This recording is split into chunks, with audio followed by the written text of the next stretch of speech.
a 19-year-old Markelle Fultz, a 20-year-old Ben Simmons, a 23-year-old Joel Embiid. I am so excited right now. It is happening. It is official. We have the number one pick for a second straight year. And I got a new guy to the crew, new guy to the Bitterbirds, Dave Erzinski. Let's bring him on right now. Yo, what up, man? Trust the process. That's all I got to say. This is it's coming full circle, and it's exciting. It's been a long time. Yeah, so let me just introduce you. You used to be in my fraternity as well. A lot of the guys that are in the Bitterbirds right now in my fraternity, but you used to work for the Sixers. Talk about that a little bit. Yeah, it's definitely an interesting experience. My first day of work, Sixers were 1-30, and I had to get on the phones and call people and kind of convince them to purchase season tickets for a team that's been losing on purpose for 3-4 years in a row. And get a lot of hang-ups. You get a lot of people yelling at you. Once in a while, you get one of the Hinkie people, which was fun at first, and then Hinkie left, and then everyone you called was just pissed off at you. But it was fun. At the end of the day, I got paid to talk Sixers all day, and it's pretty. I believe in it. I believe in the process. I trusted in it, so it made the job a little bit easier for me. And it's good to know now that these people I was talking to a couple of years ago, I can say, hey, I told you so. Look at it now. And anyone that's trying to get on board now, good luck, because I think they tripled season ticket prices the past 3 months. So retweet Armageddon. You know about that today? Oh, yeah, I do. Oh, yeah. A lot of people that didn't trust the process are getting called out today. It just What's happening? blows my mind that I think these playoffs this year, anyone who didn't initially believe in this plan or on board from day one, you got to be such a narrow-minded person to think that, anyone out there in the world, if you follow the NBA, you know it's impossible to beat the Cavs or the Warriors right now. So why even try at this point? Why not wait now? And then as soon as LeBron is coming down, Curry and all them, as soon as they start getting older, we're going to be ready to slide right in and take their spot. All these teams right now that are just sitting in mediocrity like we were for decades, I feel bad for them almost because it's not thinking the right way. We are the smartest people in the world, the people that trust the process, as Spike has confirmed. Absolutely. Spike, dude, I love Spike. He's been going on all day today. It's been great. So I wanted to talk about this too. It's like to the people that don't really get it, would you rather be a 7 or 8 seed every single year and just keep getting knocked out of the playoffs? Or do you want to be a process like this? Sure, we took a pounding for 3 to 5 years, but it's starting to turn around. It's things are coming together, right? And we have the coolest thing going on right now, and not just the NBA sports.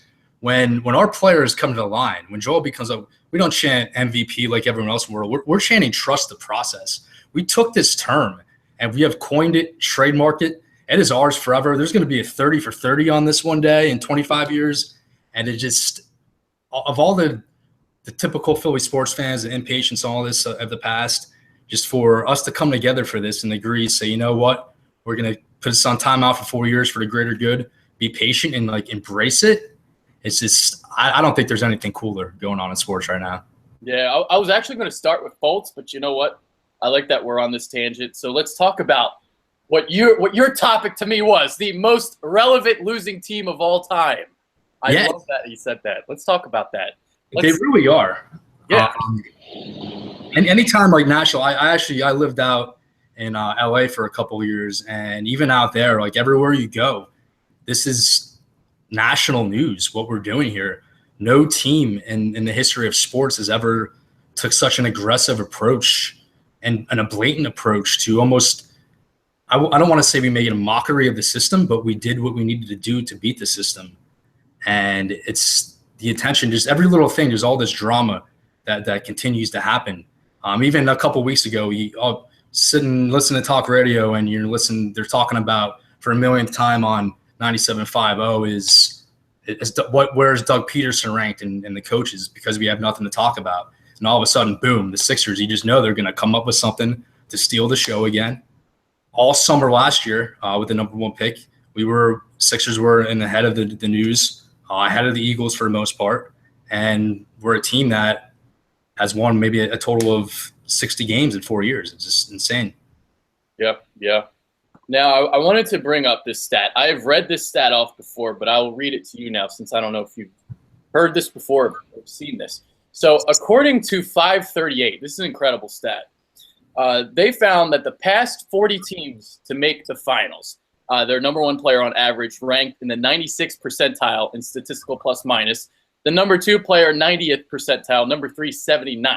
So basically, you need a trio that's better than 80% of the league. And now we have this potential trio that might dominate as long as everyone's healthy, obviously.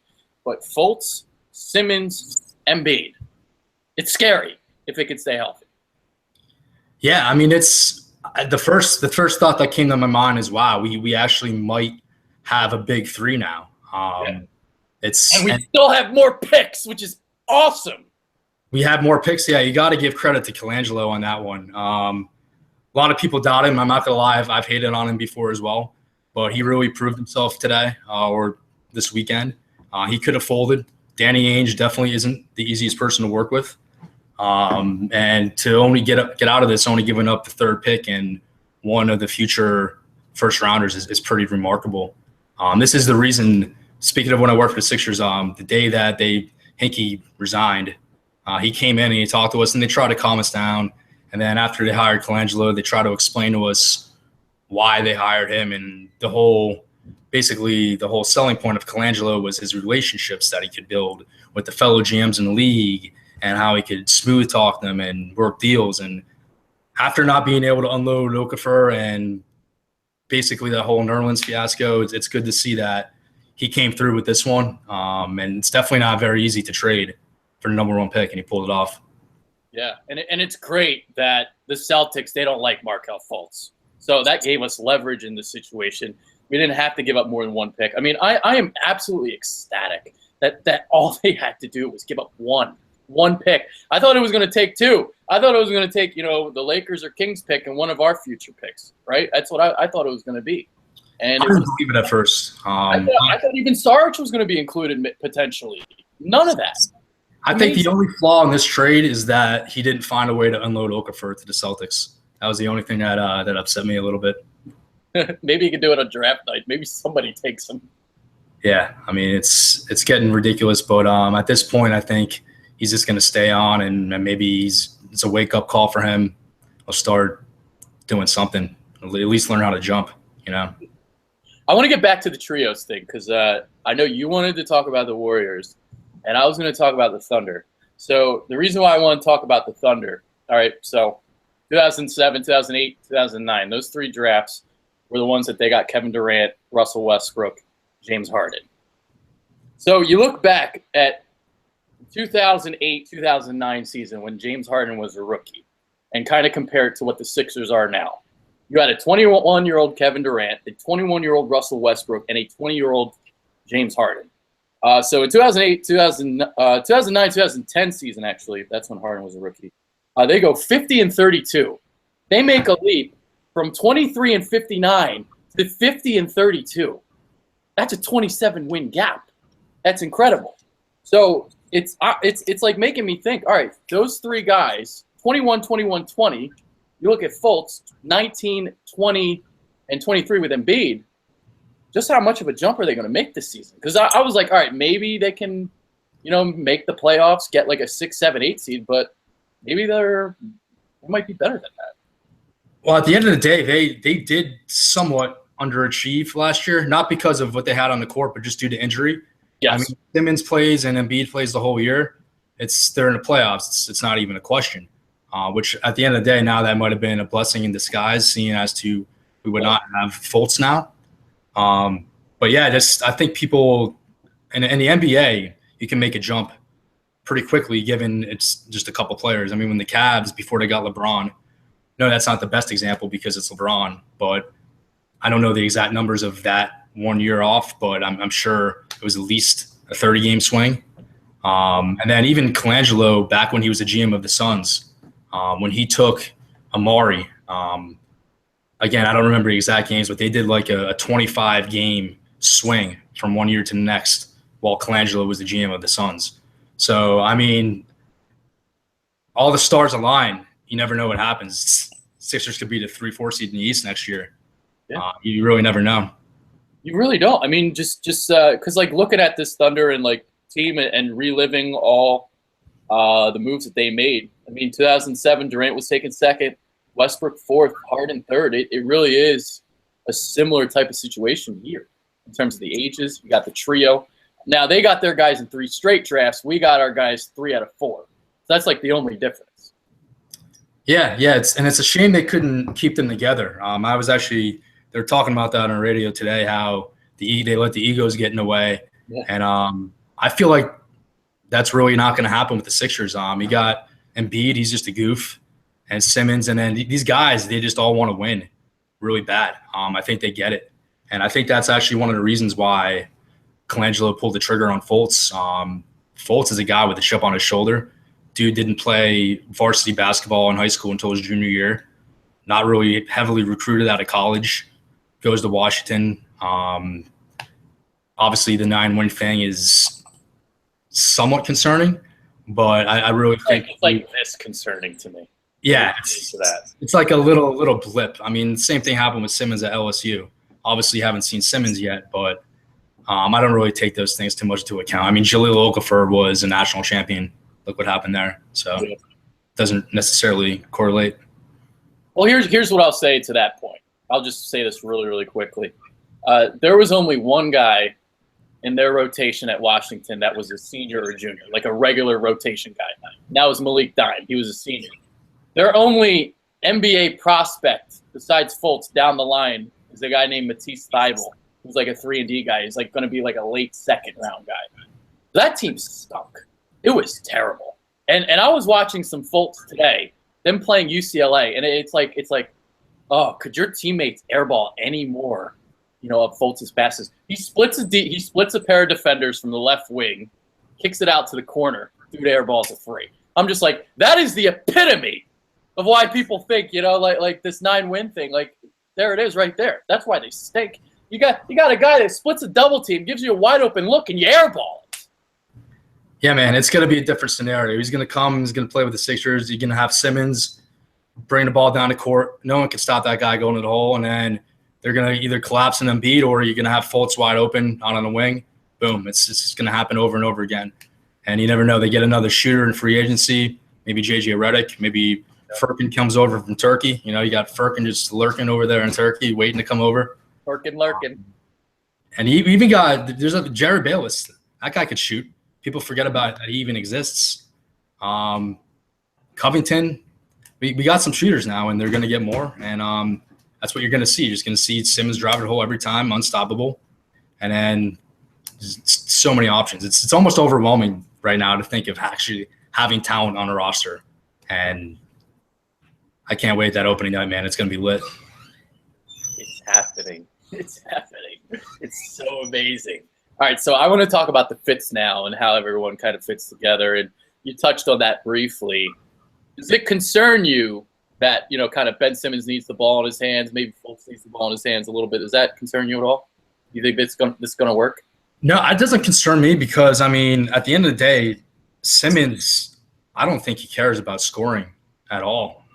He's Magic. I was just going to say, I know the Magic comparisons, that's all you hear. But just remembering those flashes of watching him in Summer League last year, that's like the only thing that came to my mind.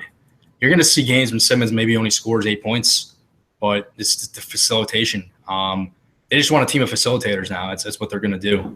And it's going to be fun to watch. A bunch of athletes, all young, they're going to run the floor. Brett Brown is just he can't wait, man. He can't wait. I can't wait for Brett Brown to actually have some talent on that roster because that guy deserves it.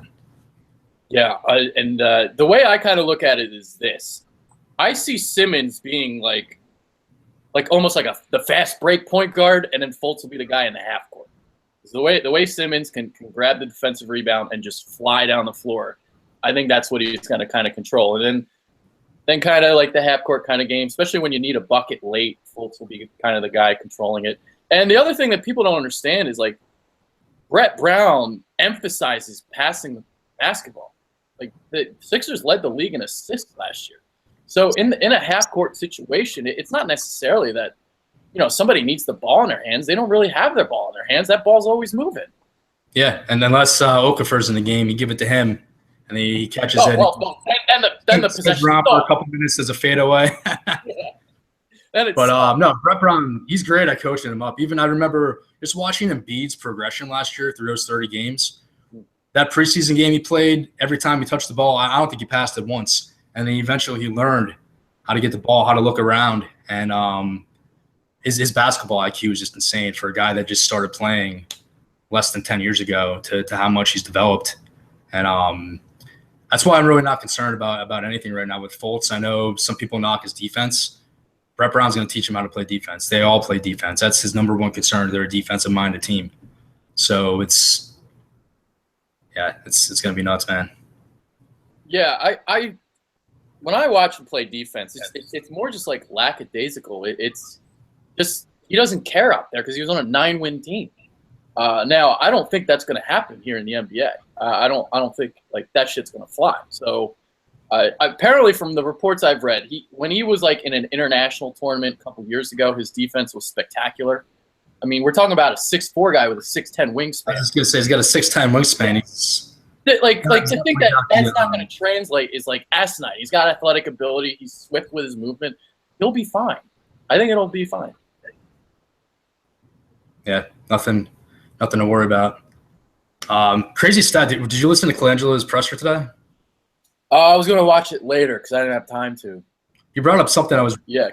Cool. This might be the first time in NBA history next year that 2 number 1 overall picks are going to debut on the same team on the same court at the same time. Yeah. If that isn't a process stat, I don't know what is. Yeah, like the only other time that could happen is maybe Cleveland a couple years ago when they had Bennett was Bennett even a starter by the time? Did Bennett even play in the NBA? Jeez. Yeah. Yeah, because they went back, but obviously Bennett wasn't hurt or anything, so it's they had 3 number 1s in a row, almost. Irving, Bennett, and then Wiggins, but they traded him. They traded Wiggins for Love. Speaking of Love, has there been any progression with that in those talks? Yeah, who knows? I heard about that today. For 3-way action potentially. I mean, the fit would be there. He's a stretch player, and that's what Embiid needs. It's like an Ersan Ilyasova on steroids. That's what they need right there. It'd be nice. He can pass the ball effectively. He's very injury prone though. I don't like that. Yeah. But I wouldn't accept Kevin Love on my team right now. Yeah. I'll have to really look into that further before I can really give an opinion on it. Like I don't know. How old is he now? I don't know how old he is. He's got to be 20, 28, probably somewhere floating around there. Yeah, let me check it out. I don't want to do anything drastic. I like the way they're building this right now. I'm fine. Yeah, I don't want to do anything crazy like that. Yeah, I'm with you. I don't want anyone really in free agency. JJ Redick, a guy like that is exactly who I want. Give me shooters. Just give me shooters. I hear idiots calling up on the talk radio shows saying how they want Gordon Hayward. What do we need Gordon Hayward for right now? We need to save money to re-sign our picks. That's why we need money. Exactly. We're going to have to pay Embiid eventually. It's the reason we didn't re-sign Nerlens, which is actually looking smarter and smarter every day, especially with Rashawn Holmes sitting on deck, not paying him anything. Yeah, it's looking – yeah, that deal to Dallas isn't looking as bad as it did 6 months ago. 28. So you're right on it. 28? There you go. You should never go with that kind of a thing. Yeah. Now, my worry with Fultz is his shooting, like deep shooting, because he reminds me of Dwayne Wade. And when you think of Dwayne Wade, you don't think of the range, you think of the mid-game jumper, the mid-range jumper. And the one thing that they say that translates to the next level is the free throw percentage. He only shot 66% from the line, and that's a little bit concerning. Is he going to be able to develop that shot? He shot 41% from 3 from college, and his efficiency ratings are off the charts. So that's something to keep an eye on. I see him more, again, it's like Dwayne Wade. Dwayne Wade only shot 28% from 3 throughout his whole career. That's the one thing to look at for Fultz. I don't think he's as great of a shooter as people say he is. Yeah, I mean, anytime free throw percentage definitely is an alarming thing to me. When you get to that point, I've never really understood how you can make it to the NBA and not be hitting 80% of your free throws. But I think it really what's going to help him out is just joining the Sixers on that team. I've really never seen anything like that. The way they're always in that practice facility at all hours. Simmons and Bede, they're all over Snap, doing live Instagrams from that facility. I knew that was going to change things because, I mean, they were in Pecan. They were probably the worst facility in not only NBA and the entire world in terms of professionals. Now they're in Camden in a state-of-the-art place, and it's actually really encouraging these guys to go in there and work out at all times. So, I mean, I think this guy's going to work at it. I can't see him continuing to struggle at the line. To your point with being in Washington, having 9 wins and just not being into doing anything at that point, I think that was kind of the mode he was getting in. So, yeah. Concerns about the workout, anything. I mean, he couldn't hit a damn thing. Yeah, I mean, I have literally zero concern about that.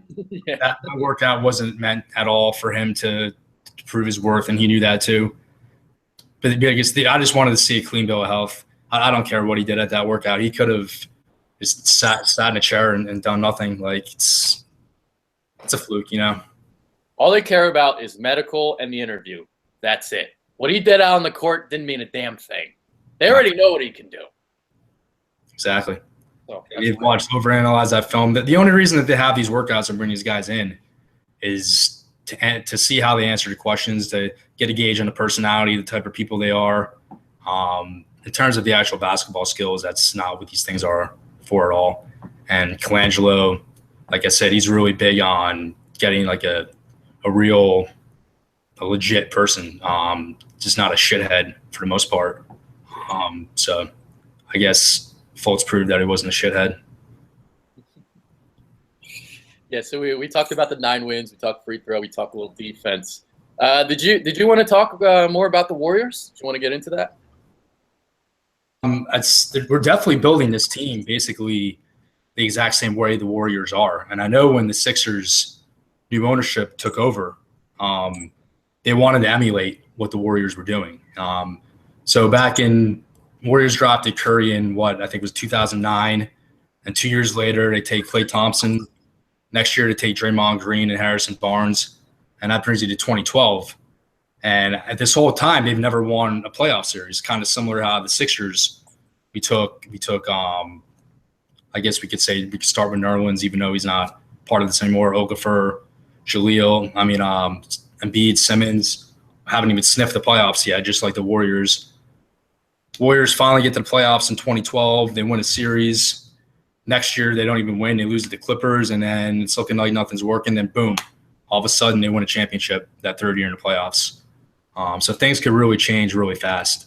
And when you're building it the right way, this is why I get kind of ticked off when they talk about all the LeBron fans are all in cahoots over Durant going over there and how they're saying it's not a legitimate championship. They built that team from scratch, and then they added one superstar. So I'm not pissed about the team. I'm pissed at Durant. I think what he did was like a little cheap, but that's just me. I thought what LeBron did was cheap as fuck too when he went to South Beach.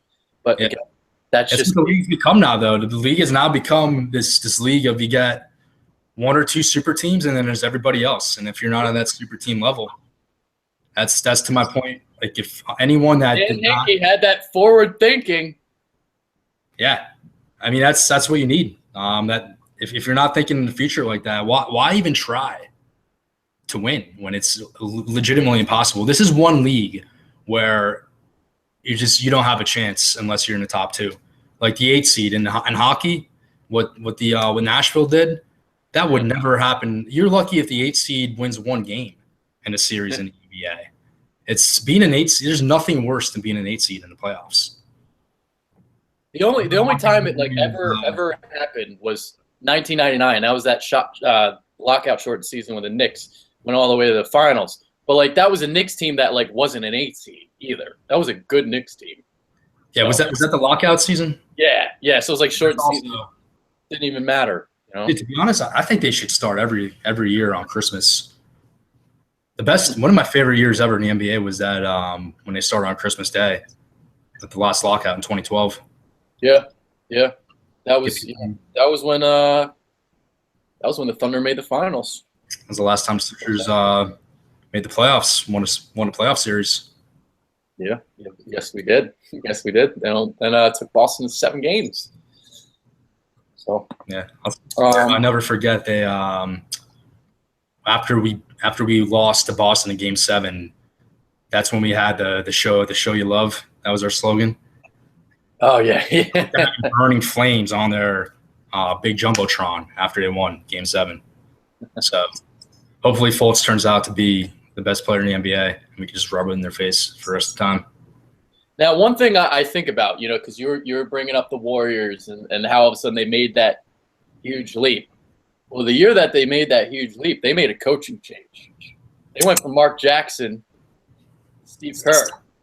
So is that something maybe you see down the line, or is Brett Brown, you think his job might be safe? You think he's the future? As much as it pains me to say it, I don't think Brett Brown will be the coach when the Sixers do finally win. It's just because the statistics show like this guy has been a coach since. How many years did they have? It wasn't his fault. They won 10, 12, 15 games, and when you have it's not Colangelo's guy at the end of the day, and it is going to be a sad day in Philadelphia if and when he lets Brett Brown go before he sees this through. But like I said, the statistics just show that he's probably not going to be the guy when it's all said and done. Yep. He's maybe losing in the conference finals or something like that, and everyone panicking and Colangelo just pulling the trigger. I don't know. Kind of like what they did to Scott Brooks there in Oklahoma City. So, well, nothing was worse than Mark Jackson. He had to announce that championship. Yeah, dude. I would have been like, I wouldn't have been able to do that. He handled it with such class, man. He's been handling it with class because they're a dynasty now, obviously. Absolutely. They should have given him some sort of a ring for that. Mm. Yeah. I wanted to ask you this because the 2000 Clippers, you remember those teams from the early 2000s? Yeah. And all the untapped potential there. Elton Brand, Darius Miles, Quentin Richardson. Keep going down the line. Explain to the fans in Philadelphia why the Sixers won't be like that team. Simply put, or do you think they're going to be like that team? The Clippers are one of the most pathetic organizations to ever grace the planet in any sport. Nobody likes them. In Los Angeles, they might get 10,000 people there at those games every night. I don't even know how they have fans. They're a joke. I can't stand anybody on that team. I can't stand Chris Paul. I can't stand Blake Griffin. I just don't. The whole style of basketball, I just don't understand it. Like, I guess it's fun to watch, but they're never going to win anything, and they keep proving it over and over. Doc Rivers couldn't even turn that around. That's how you know that organization just doesn't. They don't have it. Their year to win it all was 2 years ago when they beat the Spurs. Remember that epic first-round series? Yeah. And then they lose to Houston. They were up 3-1, and they lost. That Golden State team, that was kind of like the first year that was like their coming out party. I don't think they were kind of ready yet. I think the Clippers could have beaten them. And then, the Cleveland team that didn't have Love or Kyrie, that was their year to win it all. And they didn't. They fucked up. They choked. There was a nickname, Lob City. I like to call them Queef City. Who chokes more than the Clippers in the NBA? For real. I don't think anybody does. Nah. The Knicks maybe, but the Knicks don't even get there, so you can't really call them choke artists. Yeah. That's bad. They're bad. Yeah. All right. I guess we'll finish with this topic. Let's talk about the Celtics' point of view. Why would they pass on Fultz at number 1? What do you think? I think Boston is more into trying to win now. I think that they do believe that they could beat Cleveland. And if they rather maybe get someone like Jimmy Butler or something more immediate. I think their whole thinking was, all right, we could do something immediate right now that will immediately bring us to a whole nother level. And in the meantime, we're not like completely we're not giving away much. We're going to still get this pick from the Sixers next year. Basically, this team, they made the Eastern Conference Finals this year, and then they still get the number 1 pick. Now it's the number 3 pick. And then they're going to make the Eastern Conference Finals again next year. They're going to get another lottery pick. So they're set. They really – why not try now when you can? Like they're already pretty close to being there. So and Fultz doesn't really fit that well on that team, I don't think, to be honest with you.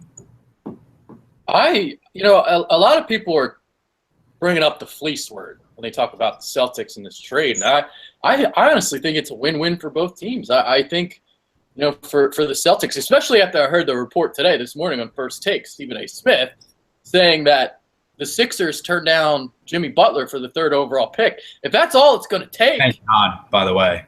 I don't want that. Yeah, because he's 27. He's going to be too old by the time we're ready to contend. That dude, his attitude is just not what we need on this team. I don't like him at all.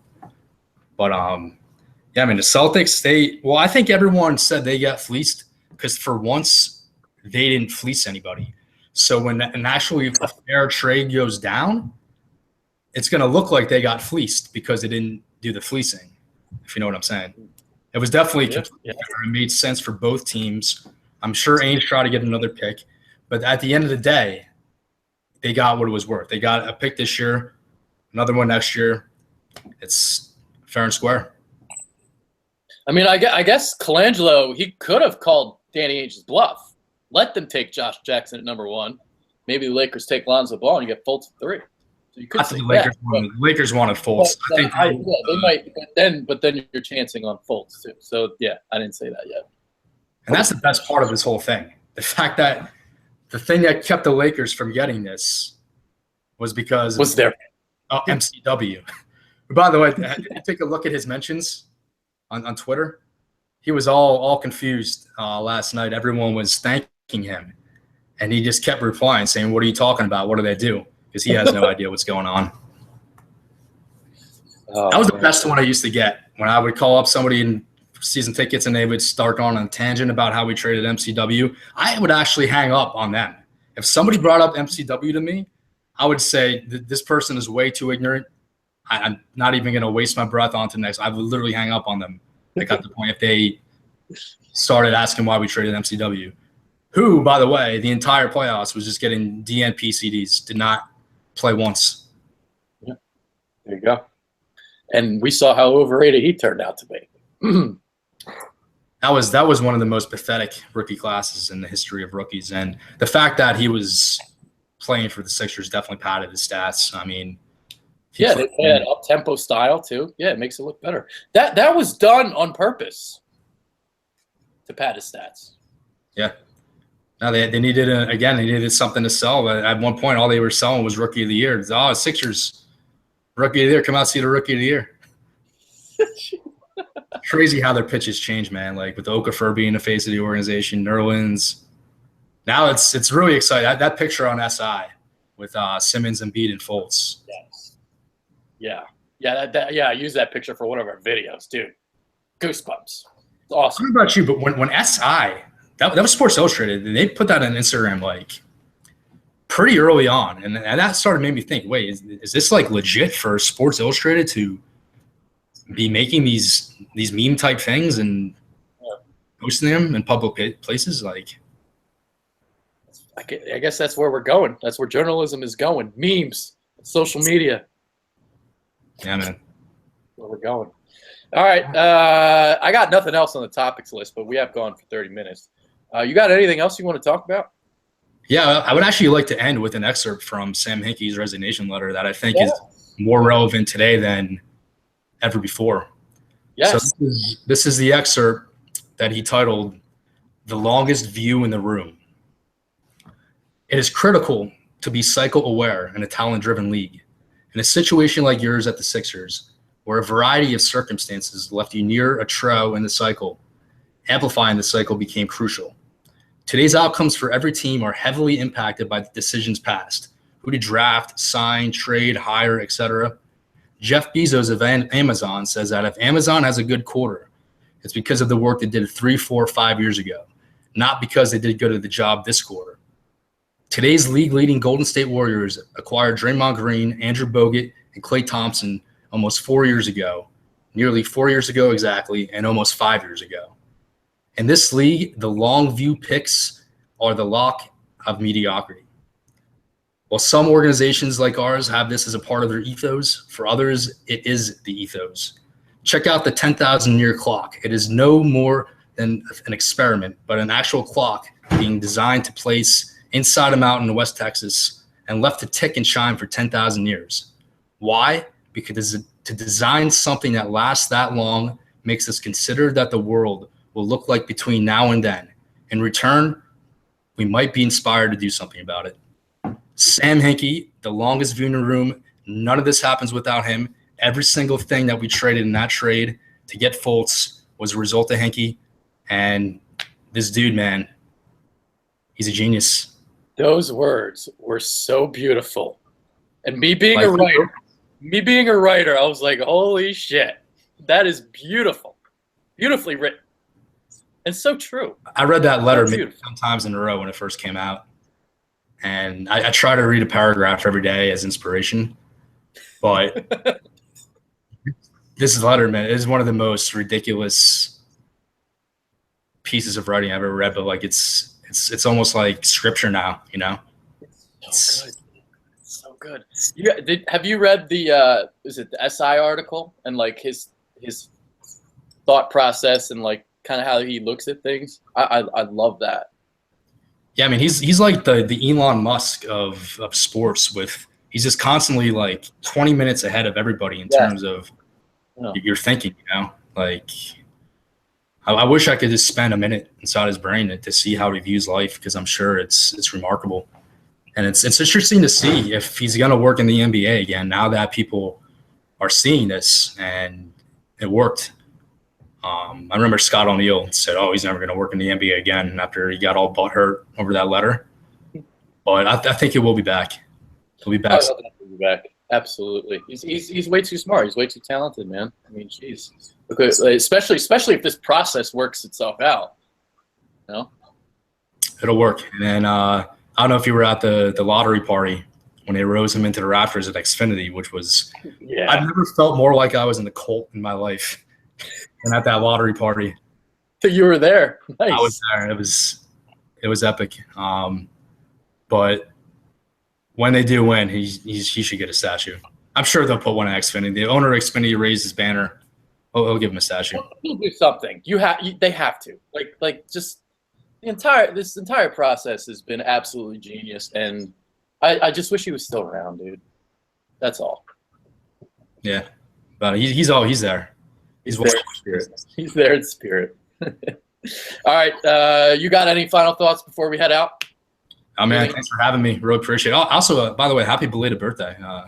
Thanks, man. I've been doing this thing. I see it on Facebook, and then I think about writing something, and I just forget if I don't do it right in a moment. So, yeah, man.